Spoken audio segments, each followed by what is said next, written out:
Interview de Charles Sobhraj alias Le Serpent dans A8, le tueur raconte tout.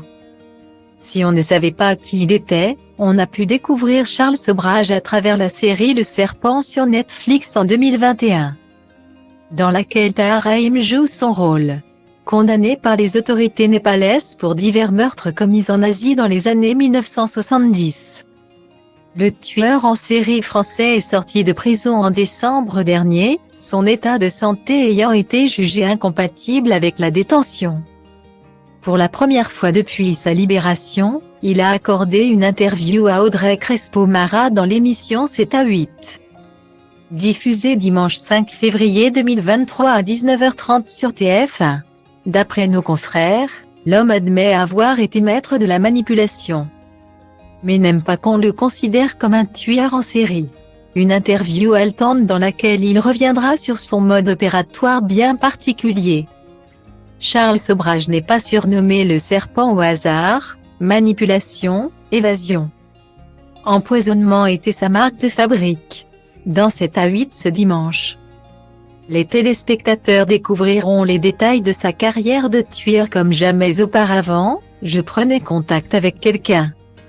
Je préférais les hommes d'affaires, on passait la journée ensemble, ça allait vers la soirée.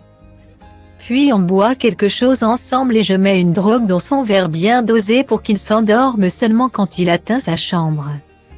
Se souvient celui qui a été condamné au Népal pour 2 meurtres et se trouve impliqué dans une dizaine d'autres commis dans les années 1970 dans d'autres pays d'Asie. Et c'est là que je prends ses affaires, en général l'argent, a-t-il déclaré à la compagne de Thierry Ardisson, comme l'a dévoilé dans un teaser TF1.